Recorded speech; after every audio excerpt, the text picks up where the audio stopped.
BC. From Sault Ste. Marie, Kari Clargo opens with a couple of spares. Erin Quinn from here in Calgary has a strike, and then the open. The winner to move on and play Denise Lacombe, who was a winner, bowling a 154 to a 149 to eliminate Ashley Weber. Second week, women's 10-pin play.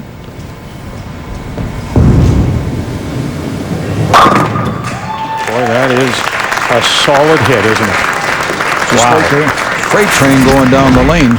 Watch the deliberate right knee bend in there. Just wow.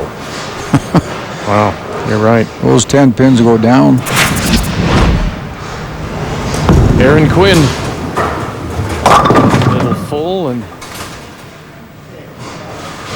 now she comes right out of your center here, the silver dollar. Now you know her well, don't you? Yes, we watched her right from when she was in the YBC youth bowling events, and she has done very well. Actually, won the youth championship in 2003. Right now, needs to pick up a difficult spot. Oh, very nicely done. Does it well. Interesting to watch the difference of style, because you watch Erin as she lines up. As she gets into the ball, she gets into trouble. It's usually because at the moment of release, she whips the ball over, and as she gets going, she just speeds up and then fires the ball, but she literally whips the ball out as she lets go of it. And then that's a lot of times where she gets the problem. Not a problem. So after that open in two, she responds with a spare and now a strike and four. Right there, there's where she whips the ball. You see her hand just flip right over top of her right hand shoulder. You can do anything you want as long as the ball's down the lane. Think about being in a basketball court and rolling the basketball down the lane. You don't want to, or down the court, you don't want to see the basketball bounce, bounce, bounce. These women know how to put the ball out nice and smooth. Look at this for smooth. Oh, wow, that's tough. I'll tell you what, that's simply overpowering lane. I'm not sure, but I wouldn't be surprised. In addition to being a casino cashier, she must do a lot of work out with her hands, because she has very, very strong wrists and powerful hands. Like she's wearing a wristband, but it doesn't really mean that she needs it. Yeah, she works at the Sault Ste. Marie Casino. Brand new facility up there. Interesting enough, we had a little bit of a struggle in the first game. When she was on the first show, Kari bowled a 136 and won 250, because even if you get defeated, you do win some money in this championship event that we've got, the Canadian Bowling Championship. $25,000 up for the prize money for the women and also the men. Fantastic. I can remember when we used to bowl for a year, you wouldn't pay out that much money. Quite content to have one pin left.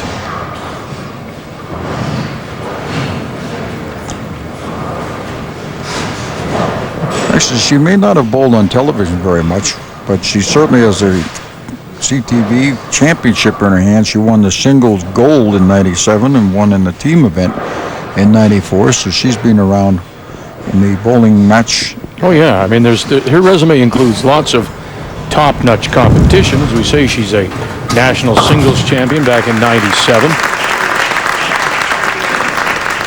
But she makes the cover, so she's got marks in every frame and has yet to leave a pin on the deck. Erin Quinn has competed down here. Her family's really into the bowling game. She's really works hard at it, practices a lot. Is a mechanical engineer, and she's used that training to sort of design something down there, get herself a strike. Boy, isn't that nice? Well, back-to-back for her, the former national youth champion. She came through the youth bowling. And this is the website. If you've got some youngsters that are thinking about, you'd like to get them into the game, go to youthbowling.ca. They can play all kinds of games.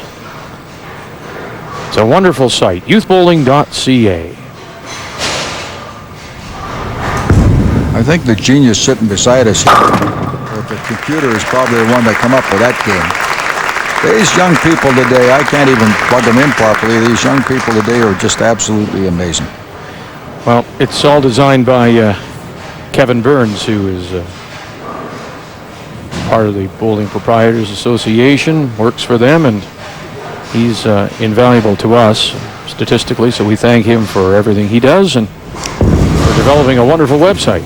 Well, it's nice to see, and I can remember when we first started out, and far enough back, you go back and you got wooden bowling balls and all those kind of things, and now hard rubber and then all sorts of plastics, and she's looking up and praying for a little bit of help. Needs to get the ball going across. 4, 7, and the 10. That was a case where her speed and the power defeated her a little bit. She blew out the pins instead of going back. The ball has to have enough time. Sorry, Vic. The ball has to have enough time to react. And that's her first Open. She had marks in every frame, so she's 104 through 6. But look at what Erin Quinn has got going. Strikes in 4, 5, and 6. So she's a great pin count going here. Interesting enough, the second frame was a bit of a disaster for Erin, and she has bounced right back and forgot about it, and that's what is the difference between the new bowlers that are just starting out and the ones that have gone through all these trials and tribulations. A corner pin left up.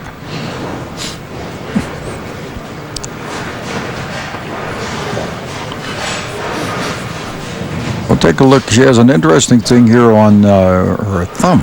She has a thumb guard in addition to that, so when she inserts it, you'll see it here, it snaps out. It's actually like a piece of tape, and you can hear the ball as it comes out. It'll snap a little bit. She's happy there, a 16-pound bowling ball. Absolutely covers, so she's got another mark here. In 7. Now it's Erin Quinn trying to build on 4 in a row. Made an interesting comment in her description of bowling. I saw how she's having fun with it. I'm not sure if it's fun right now with a corner pin up, but however, she's doing well with 3 consecutive strikes, 127 in the 6th. She has a pretty good lead going in there, 23 points up.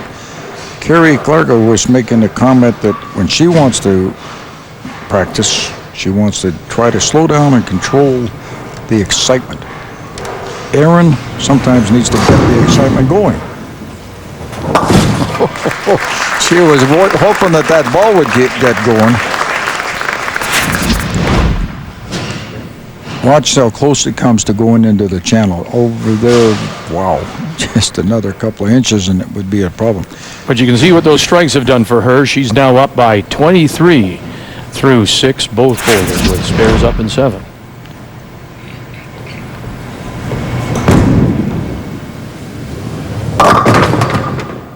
Crossed over, may have gotten a little lucky there, huh?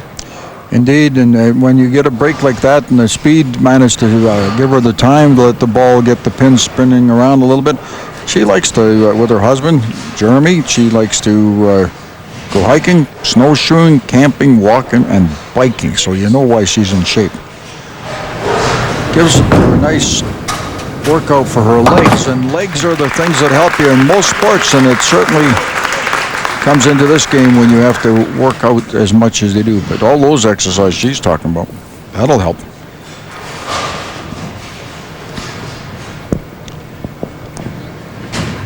Kari Clargo is a person who likes to golf, fish, and go four-wheeling.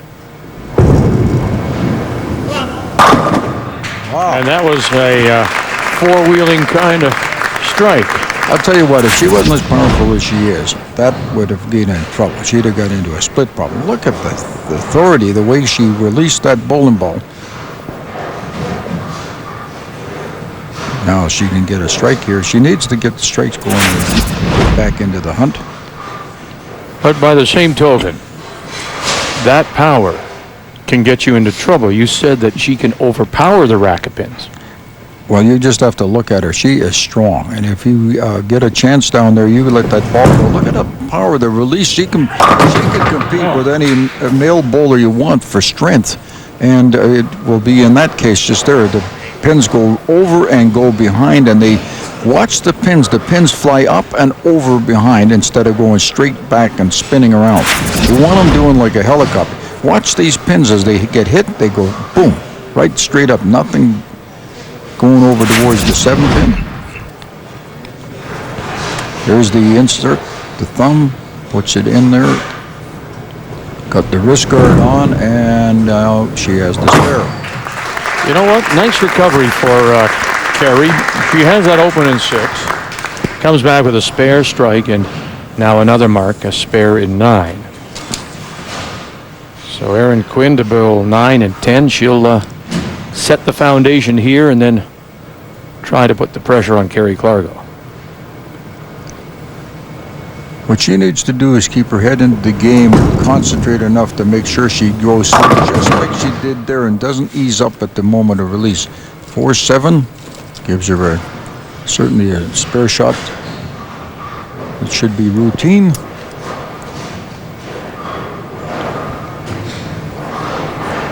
Members of the Bowling Proprietors of Canada sitting in the background. Do not adjust your set. That's the way they are. Now look at me. I'm talking. I'm getting greater by the moment. Nice conversion. Funny, you were dark-haired before you met me, weren't you? Yeah.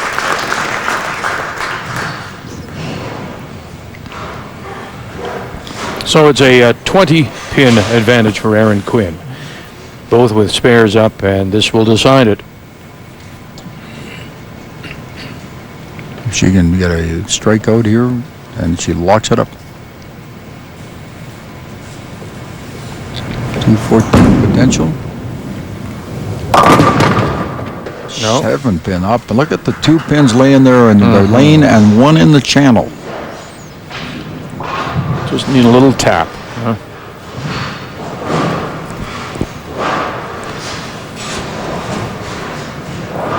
She needs to make this conversion and get a strike. Kari Clargo still has the opportunity to go over the 194. So Erin makes this, and she can lock it up. Put away the keys. She's got it.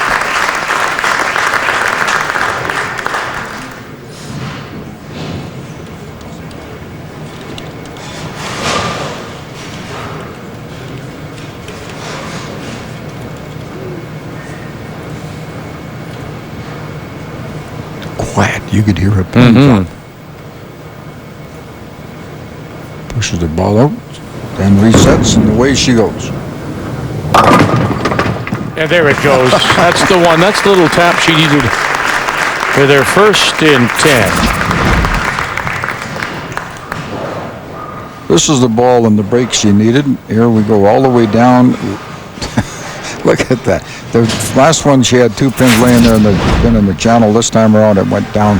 This is the shot that Kari wants. Again, wham. Did she ever blow the rack on the right-hand side, and it just sort of toppled over the left-hand pin? Look at the power as that ball goes in there, and that ball just rolls and rotates, and then wham.